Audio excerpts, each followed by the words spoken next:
Ça y est, on y est, c'est la grande finale de la Coupe du Monde. C'est en plus France-Argentine, affiche prestigieuse entre deux anciens vainqueurs, tous les deux d'ailleurs à 2 victoires en Coupe du Monde, pas tout à fait les mêmes années. Les plus récentes sont évidemment françaises. Ma palette à moi est donc convoquée pour cette finale avec Jackie Bonnevet en grand témoin. Alors avant d'attaquer la partie purement data, c'est toujours bien d'avoir un petit peu de feeling et j'aimerais savoir auprès de Jackie Bonnevet, ancien entraîneur bien évidemment, actuel entraîneur, enfin il est pas en poste à l'heure actuelle, mais il a été encore récemment adjoint de Claude Puel du côté de Saint-Étienne, Leicester et autres. Mais justement, quel feeling il a sur cette équipe d'Argentine? On commence par le feeling, on verra les datas après. France-Argentine, qu'est-ce qu'on peut dire sur cette équipe d'Argentine? Avant la Coupe du Monde, favori, grandissime favori avec 36 matchs, il me semble, sans défaite, et un début de Coupe du Monde compliqué face à l'Arabie Saoudite qui les a quelque part réveillés peut-être, mais après on ne peut pas dire non plus qu'ils ont éliminé des équipes hors normes. Si on se souvient en groupe, Pologne, Mexique, donc ils finissent premiers de leur groupe, après ils battent l'Australie, on ne peut pas dire non plus que ce soit un exploit. Contre les Pays-Bas, un match difficile, solide au pénalty, et le seul quelque part match complet, plein, c'était vraiment contre et référent. Je dirais que c'est la Croatie avec une victoire incontestable avec 3-0. Mais cette équipe d'Argentine, quels sont les angles que l'on peut trouver par rapport à cette finale?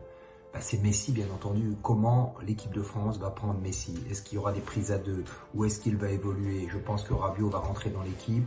Que ce soit Upamecano ou Konaté, c'est pratiquement la même chose au niveau de la qualité. Alors les angles, on l'a dit, le contexte, bien sûr, des Argentins avec un public qui vont être quelque part habités et qui vont être motivés à 2000%, mais ça, en finale de la Coupe du Monde, c'est quand même normal. Un point important, c'est pour nous, Français, de faire attention à l'arbitrage et surtout de ne pas faire la moindre faute dans les 18 mètres. Polémique, pas polémique, 4 pénaltys accordés aux Argentins. Est-ce que c'était mérité? Donc, en 2 mots, importance des contextes, du contexte, éventuellement faute dans la surface de réparation, notamment sur Messi, qui nous a gratifié d'un geste exceptionnel de la Coupe du Monde avec cette qualité de passe, de dribble et surtout cet exploit contre Guardiola, qui n'est pas n'importe qui avec ce jeune croate. Et puis tactiquement, je ne vois pas quelque chose de particulier, si ce n'est que l'Argentine va évoluer comme d'habitude en 4-4. Alors voilà Jackie parti sur plusieurs thèmes. D'abord, pas si impressionné que ça par l'Argentine, sauf évidemment Messi. Pourquoi? On peut regarder comme ça ces chiffres. Lors du match contre la Croatie, effectivement, il a perdu 11 ballons seulement, je dirais, parce que dans sa position et dans le rôle qu'il jouait, c'est pas énorme, 4 passes ratées seulement. Il a été évidemment buteur, il a été aussi passeur, surtout, action incroyable face à Guardiola. Et dans l'attitude, en tout cas, c'est devenu un véritable leader, Léo Messi, avec ce brassard au bras, avec les 9 ballons qu'il a gagnés contre la Croatie. Et puis si on regarde plus généralement le tournoi, puisque Jackie aborde également l'équipe de France, on s'aperçoit qu'il y a quand même quelques similitudes à retrouver. Les meilleurs buteurs, Messi, Mbappé, qui a 5 buts. Les deuxièmes meilleurs buteurs, Giroud, Alvarez, les 2 avant-centres, 4 buts chacun. Passes décisives, Messi, Griezmann, 3 passes décisives chacun en tête également du classement. Et puis les dribbleurs, les 2 joueurs en tête des dribbles sur cette Coupe du Monde. Bon, vous me direz, ils jouent plus de matchs que les autres forcément puisqu'ils vont jusqu'à la finale. Premier Mbappé, 29 dribbles. Deuxième Messi, 25 dribbles. Voilà ce que Corastat nous livre comme data et qui rapproche les 2 équipes. On peut ajouter également comme autre similitude, mais rapidement, que le nombre de buts est assez comparable. 13 buts pour la France, 12 pour l'Argentine. Les XG sont aussi importants d'un côté comme de l'autre. Le nombre de tirs, tout cela se ressemble beaucoup.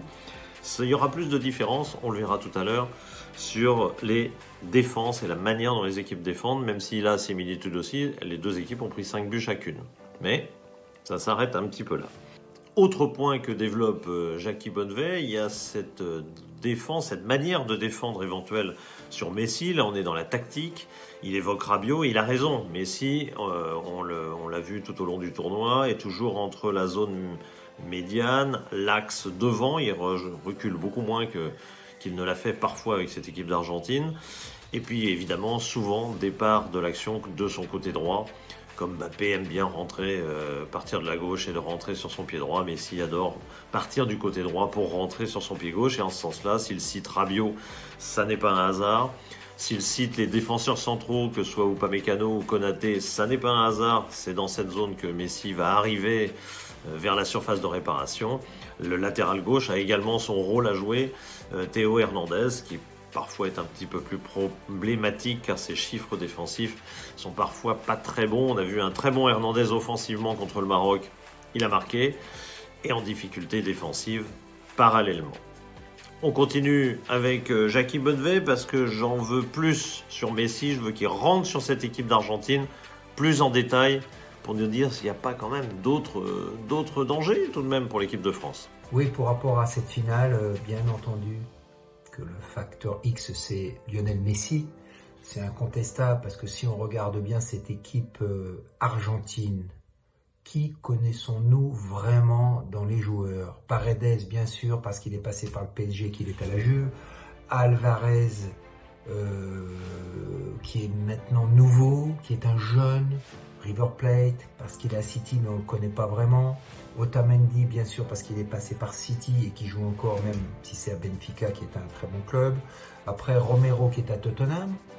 Mais franchement, qui connaît actuellement Alistair, qui connaît De Paul, qui connaît Fernandez, qui connaît Martinez, on ne peut pas dire que c'est une équipe exceptionnelle. C'est une équipe solide, bien entendu, il ne serait pas en finale.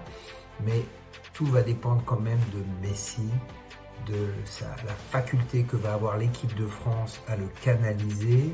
Est-ce possible pour les prises à deux, le fonctionnement, est-ce que c'est possible? Pour moi, l'équipe d'Argentine sans Messi, c'est 50% de l'équipe en moins, c'est incontestable. Je ne vois pas comment on peut dire autre chose. C'est quand même la Messi-dépendance par rapport à cette équipe. Ah, il est presque un petit peu sévère, Jackie Bonnevet, avec cette équipe d'Argentine, qui nous a pas impressionné plus que ça, mais après tout, est-ce que l'équipe de France a été plus impressionnante? Est-ce qu'elle-même aussi, si on commence à citer Upamecano, Koundé, au milieu, Tchouaméni n'a pas toujours été génial non plus. Est-ce qu'on ne pourrait pas aussi minimiser certains joueurs de l'équipe de France dans leur rapport à l'équipe? Par contre, à côté, oui, il y a du Griezmann, ça c'est du haut de gamme. Mbappé, c'est du haut de gamme, ok, mais peut-être que... Alors, il y a plus de joueurs, je suis d'accord avec Jackie, plus de joueurs importants dans l'équipe de France que dans l'équipe d'Argentine. Ça, je le rejoins, même si en finale, Di Maria pourrait être de retour. Il n'est plus le joueur qu'il était peut-être, mais ce sera une menace supplémentaire pour cette équipe. Et là, je suis d'accord avec Jackie, dont la menace est très centrée sur Messi. Avec son acolyte Alvarez, ça ressemble un peu à l'Argentine 86, où à côté de Maradona, il y avait Valdano devant, Burruchaga en milieu pour relayer, mais tout le reste, c'était, comme dirait le feu Raymond Goethals, à côté, tu mets 9 parachutistes. Hein. Bon, c'est très exagéré quand même, mais il y a un petit peu de ça. Je modérerai quand même quand on regarde les chiffres de l'équipe d'Argentine, on s'aperçoit que malgré tout, par exemple, on parle de la solidité du bloc. L'équipe de France n'a pris que 5 buts, on l'a dit, mais elle a concédé 11 XG. C'est-à-dire que s'il n'y avait pas eu un grand Lloris, peut-être que l'équipe de France aurait souffert bien davantage sur le plan défensif. Le bloc argentin apparaît plus solide globalement, puisqu'ils ont concédé, je crois, 4 XG en tout, pour concéder à l'arrivée 5 buts. Donc on peut dire que quelque part, ils sont apparus en bloc plus solide. Il y a une petite explication aussi à cela, c'est le nombre de fautes que font les Argentins. Jackie a évoqué tout à l'heure l'arbitrage. On revient là-dessus, les Argentins commettent énormément de fautes. Ils ont déjà pris 12 cartons jaunes, ils ont commis 74 fautes, ce qui en 6 matchs fait quand même une 12-13 fautes par match, c'est quand même assez conséquent. Alors que l'équipe de France n'en a commis que 48. Elle défend peut-être de manière globalement un peu plus solide. Et elle défend globalement plus, puisqu'en fait l'équipe de France a une possession très basse, à peine au-dessus de 50% sur l'ensemble du tournoi, alors que l'Argentine serait plutôt au-dessus de 55%, même si elle sait le faire aussi. Contre la Croatie, l'Argentine n'a eu que 41% de possession. Alors certes, elle a mené au bout d'une demi-heure le match, qui en général influe évidemment sur ce chiffre-là, mais malgré tout, ça montre qu'elle sait aussi jouer un petit peu la carotte comme l'équipe de France. L'équipe de France a été loin avec ses 31% contre le Maroc, ça, je dois dire que personne ne l'avait imaginé avant le match. Donc voilà pour comparer un peu les chiffres, comparer un peu les styles. J'ajouterai un dernier point qui me paraît fondamental, c'est le jeu de tête. Là, il y a une très nette supériorité de l'équipe de France, très très nette. 4 buts marqués de la tête par l'équipe de France, 0 par l'Argentine. Et globalement, beaucoup de centres côté équipe de France. On est à 112 centres, on a 32 moins côté argentin. Et quant à la réception des centres, alors là, l'équipe de France on a pu se saisir des centres 41 fois contre 15 seulement à l'Argentine. Il y a un gros avantage sur le jeu aérien, clairement. On a vu l'Argentine souffrir 1000 morts dans des fins de match, et notamment contre les Pays-Bas, où ils ont pris 2 buts de la tête sur les fins de match. Pas forcément de la tête, mais je veux dire 2 buts sur des actions où la défense était acculée et repoussait très difficilement les ballons.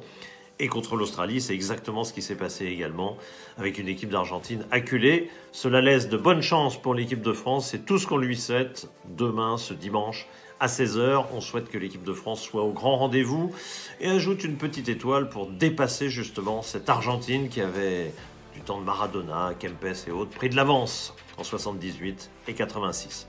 Allez les Bleus!